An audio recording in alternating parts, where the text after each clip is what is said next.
Thank you for joining us today. We are here with Maynard, Adam and Justin. They will be answering the questions that you emailed about their new album Lateralus. Hi. Hi. Howdy. How does Lateralus fit into the Tool epic? Is it a continuation of Anima or a separate event altogether? I think it's definitely a continuation from Anima. We've learned how to communicate better, and it fits into that mold somehow. It's a logical progression. There you go. See, I told you you should have answered that question. Is there a theme to Lateralus? Yeah. We all wear doctor's outfits and take orders on clipboards, and it's kind of a doctor theme with bedpans and go on. There's a James Bond theme. It's from Man with the Golden Gun. And it's happy hour between 6 and 7. This is when the kids go, "They're such fucking dicks." But yeah, I guess the theme to me is it's a lot more personal, kind of more retrospective, kind of ban and personal politics and help me out. Definitely kind of a Saturn return theme in some way, reevaluation and reassessment of personal and group patterns, introspective, retrospective, definitely. Is Lateralus the equivalent of Metallica's Black Album? I think what they might be asking is, in a way, Metallica kind of, they did their own thing and they really held their ground about their approach to music and their exposure in the world of music. And I think finally all their efforts paid off when they finally put out the Black Album. It was kind of like they had arrived and their crowd had kind of followed them the whole way. And in a way, we've been around for quite a while, and we've kind of established ourselves on our own terms. And a really interesting pairing was watching Metallica and Nine Inch Nails at Woodstock, kind of watching the old guard and the new guard kind of exchanging time on the stage, where you have Nine Inch Nails had kind of like been the child coming in the new year, and Metallica was like the old wizard kind of handing the torch over. I think that we're kind of that way. We're kind of like this more established a band in a way that's been around, and there's going to be a new something coming up. Who knows what it's going to be, but it'll be something that's influenced by our peers and a whole new thing. But we're definitely like, I don't know, I kind of see this as being our Black Album. Also, that album kind of led a lot of people, new fans, back to their old albums. So that could be the same with this album for us. How do you feel it will mesh with the current music scene? Hopefully it'll pull it wide apart. Kind of push boundaries back further. And I don't think it really has to mesh with anything else. Just kind of stretch the horizon a bit. Yeah, hopefully it'll reteach kids how to have an attention span. Hopefully. Did you guys put a lot of pressure on yourselves during recording, knowing it was the follow-up to Anima? Or did the long break basically take away that pressure? Yes.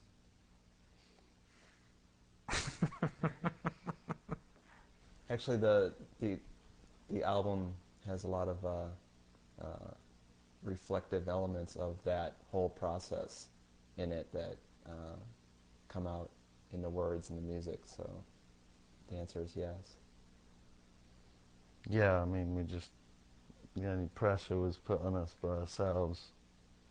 In other words, we pretty much shut ourselves inside and try not to pay too much attention to anyone else's expectations. Yeah, I don't think we're really worried about the commercial aspect, just No. reaching our own personal, standards of what we like and what we're trying to get out. Will Alok Dutta be on it? Alok Dutta will He's not on the record, I don't not think. be on it. But there is some tabla, and I think Danny was instructed by Alok, so in a way, Alok's influence will be there. Yeah, Dan's gone from, he's been studying tabla, and most of the time he's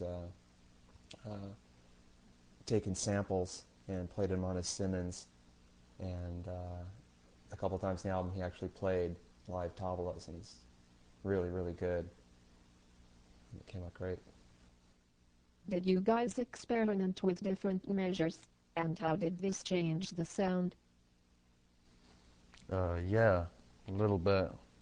Mostly just looking for sounds and patterns that we hadn't heard before, and they tended to come out in different measures. A lot of 5, bit of 6.5, and it does tend to make for a different kind of soundscape, especially sticking different ones together, trying to keep the flow in there.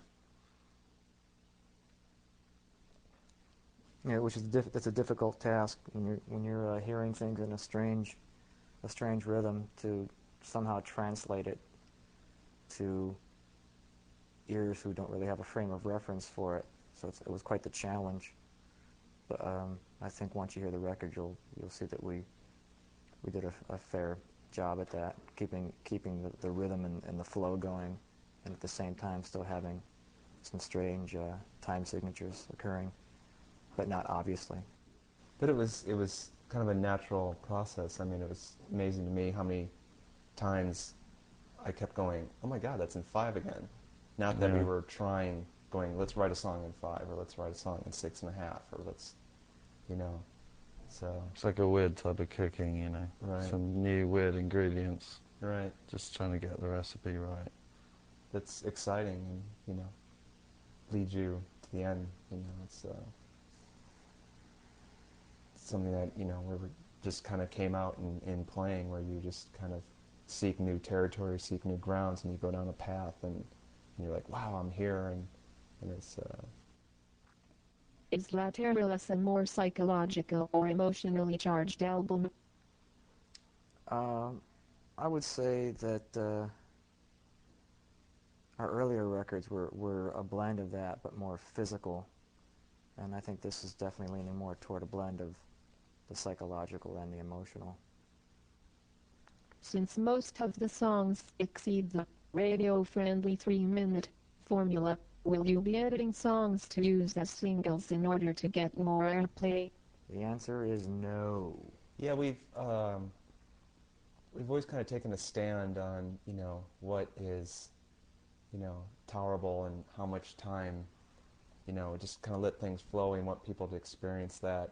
And we found through other bands that when they have edited their songs, the radio stations have edited the edited songs. And if you guys remember, maybe not everyone will remember this, but during Anima, when Stinkfist came out, K-Rock in LA and New York edited the song. They took out the whole middle part, and 2 weeks later, thanks to you guys calling in, they started playing the entire song. So that's the kind of approach we go at, is we just send them the song because we can't stop them from editing it. So if you hear an edited version of our songs, we didn't do it. It's the radio station. Yeah, MTV even changed the name. Right. Track 1. Why are you so protective of your music as to prevent any songs from leaking out before the release date of your albums? We're not. You can download it right now. It's on Napster. At kissmyass.com. Fucking send me a check for $10.com. Do you feel you accomplished everything you set out to on this record? I think it's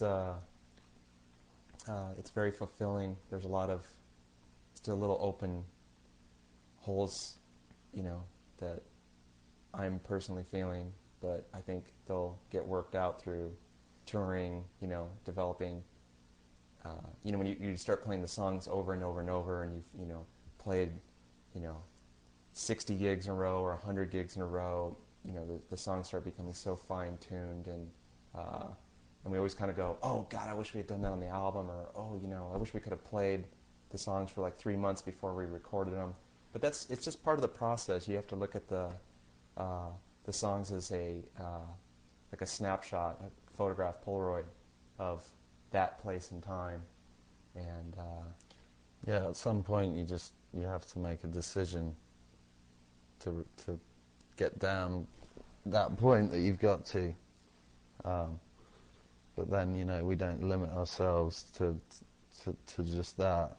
It's kind of like a seed that we can take on the road then, and just have the freedom to let it change and take different direction, grow, turn into different, like we will rework, push it, and just keep the whole process alive. But as far as the album, you do have to stop at some point and make a decision that it's done, and that's what that is at that time.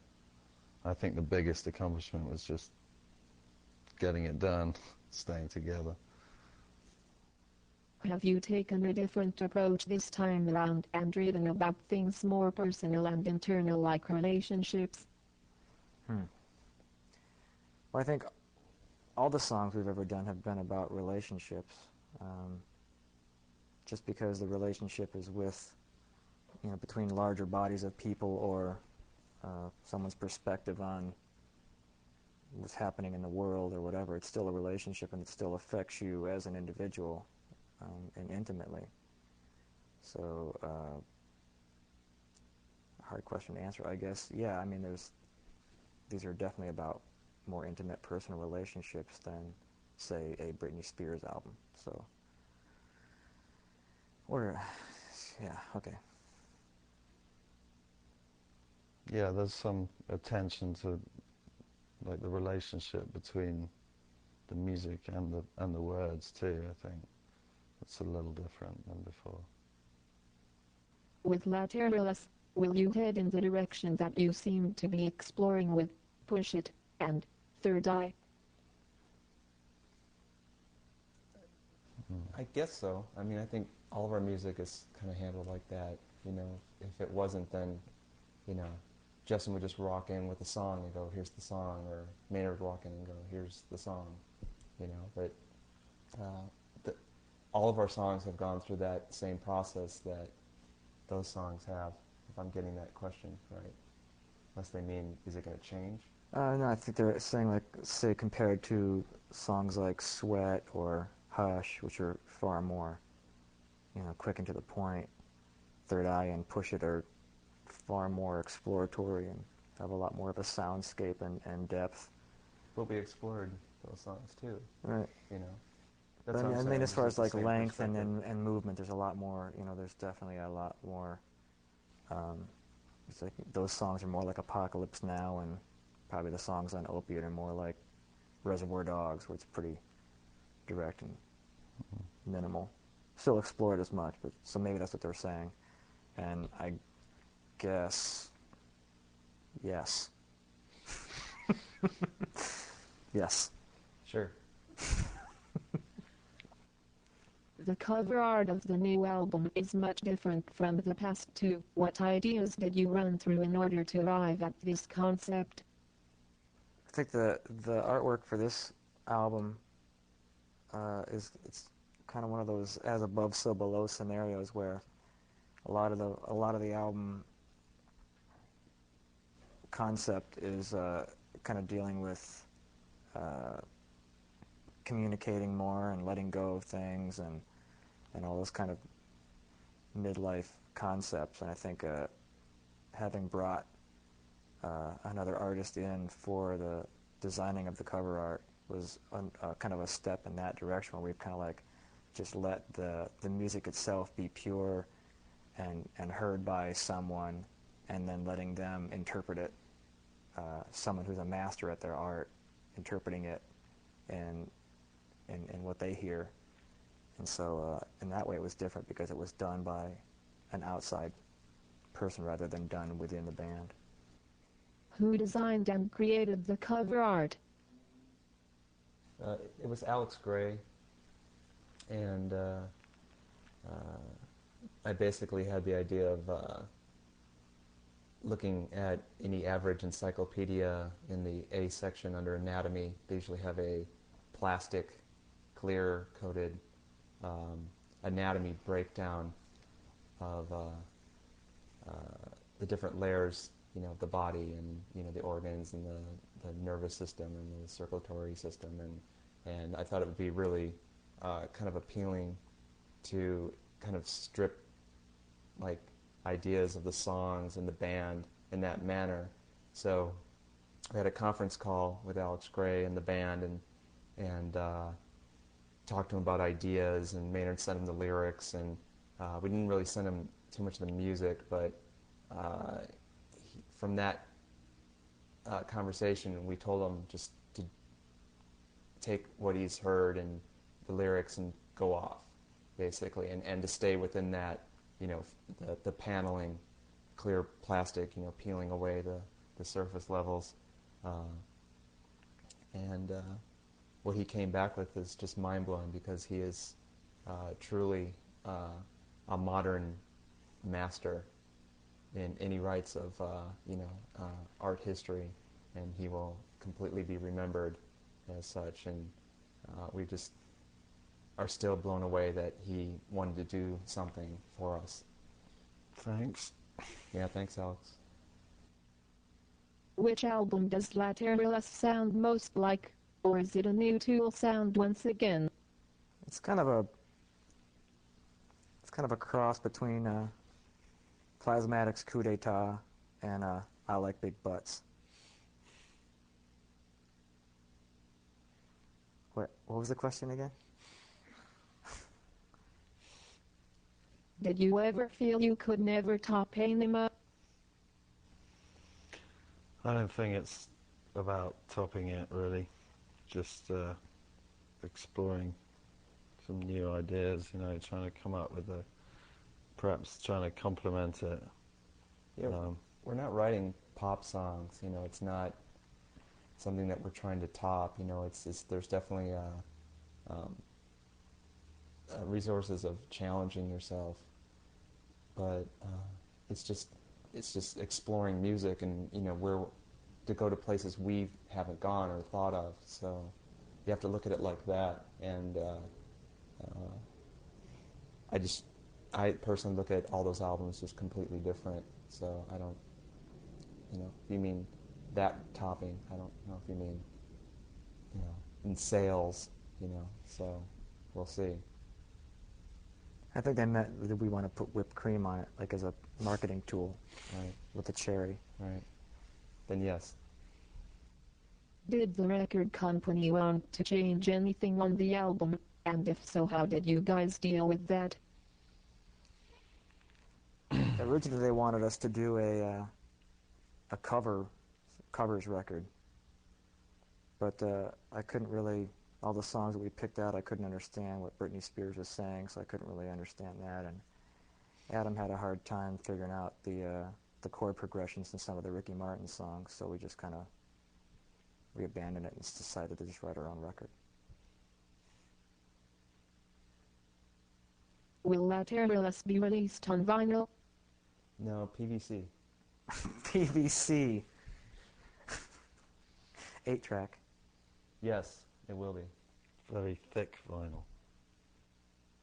Did you use analog tape for any of the recording, mixing, or mastering? Yes. Yes. Do Jung's theorems, shadows, male and female, positive and negative, etc., have any influence on your work?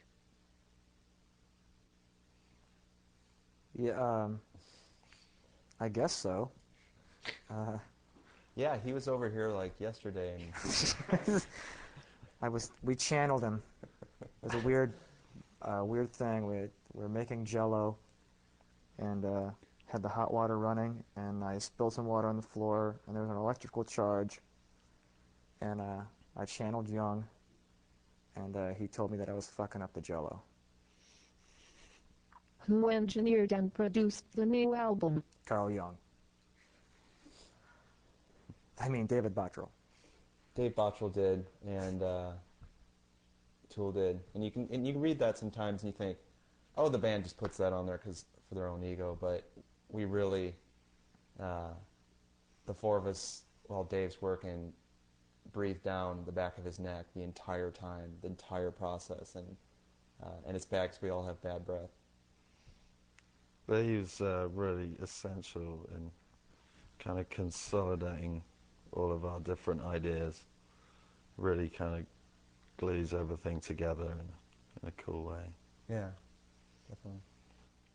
Do you feel that your music is overanalyzed by some of your fans? Just the ones that kill themselves. Yeah. Just actually not by the ones that are armed. Those are cool. Those guys are cool. The ones with knives and whatnot, they're fine. But yeah, it's overanalyzed by all the other ones, the safe ones that aren't armed. Do you think that Tool is fulfilling its potential as musicians? Definitely. I think that's, it's the most important thing to all of us, and what we do is just to push further and further, the sounds that we're trying to create, just kind of mastering, like anyone, master your trade, strive to get better and better. Could Tool survive the loss of one of its members? Well, it all depends on the member. I mean, if it was me and I lost a leg, I'd still be able to sing. If it was Adam and he lost a leg, he could be able to play guitar. But if Danny lost like a hand or a limb, that particular member would. What's the next question? Any new bands you guys like and respect? I love Buddy Holly. You guys like anybody other than Buddy Holly? Not really.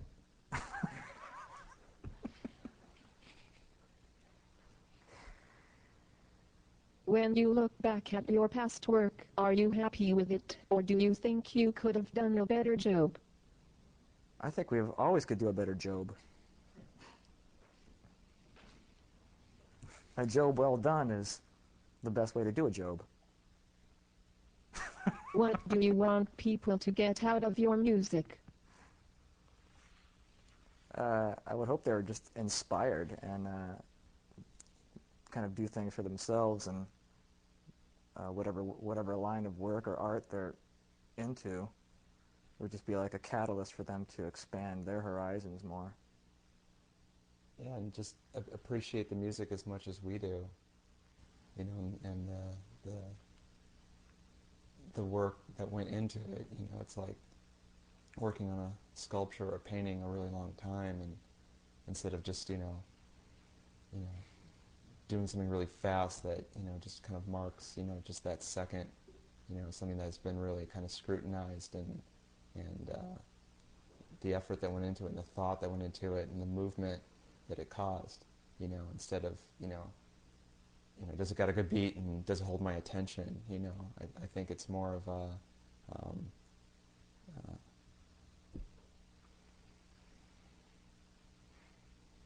I don't know, it's more on the long term side of thinking and remembering instead of the short term, I believe.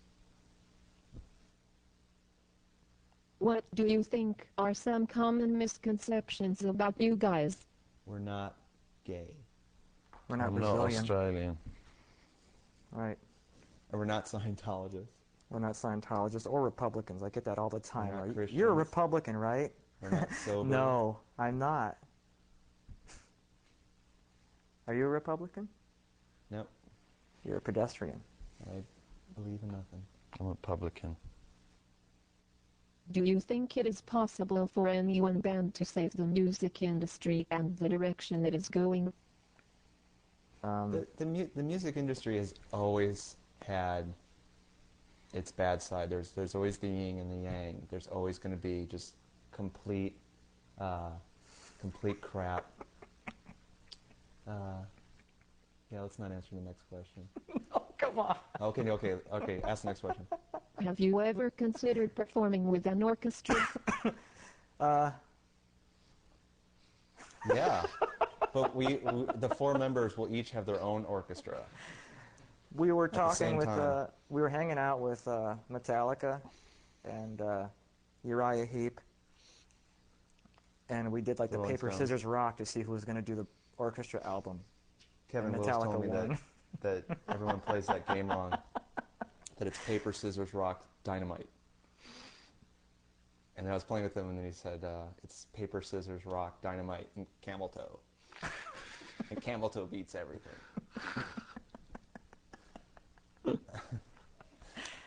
So Metallica pulled out Camel Toe, and they got to do the orchestra album, and we didn't get to do it. Mm-hmm.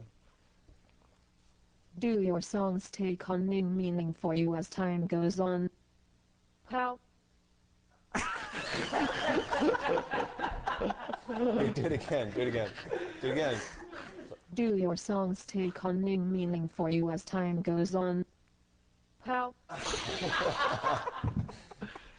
And how? That would need a comma there. Yeah.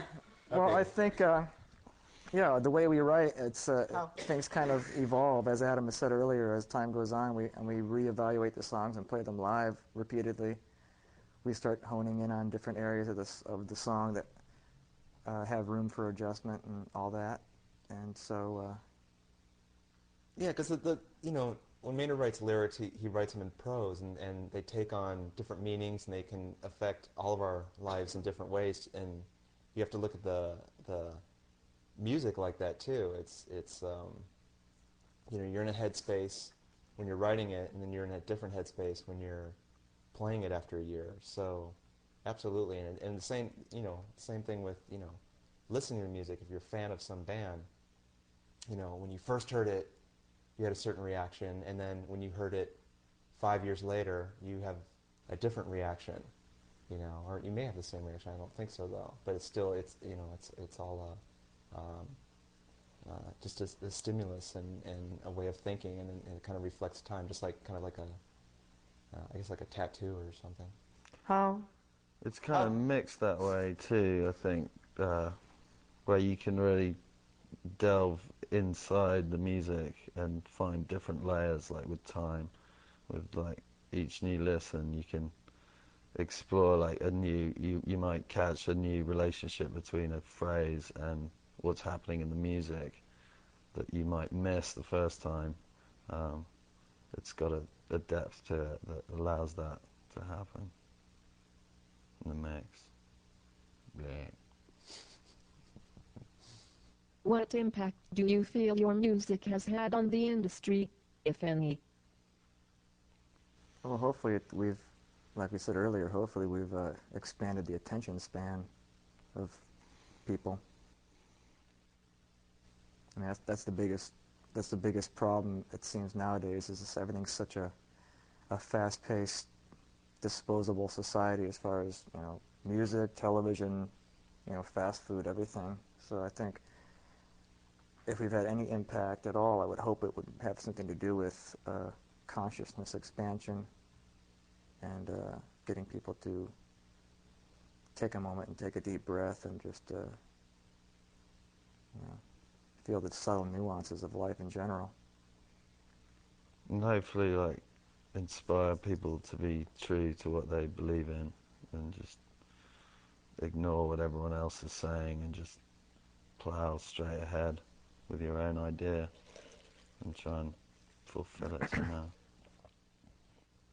I have a hard time keeping a good flow in my songs while adding changes to keep it interesting. How do you ranch together ideas that change the parts of the song yet maintain the overall melody of the music?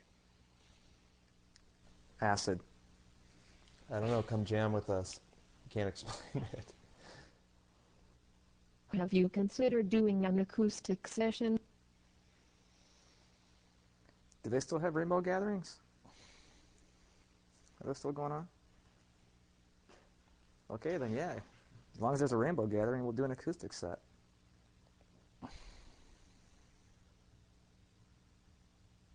Adam said, of Lateralus, in the new guitar world, we just wanted to go further than we had before and have fun doing it. Do you as a band feel you accomplished this goal? Yes. Well, I'm not going to answer that. The fun has only just begun. And our final question. Did you really record Anima using a Tascam 8-track? Yes, and thank you. Good night. Thank you for joining us today. Please come back in 2 weeks to hear a special preview of Schism. The spice must flow.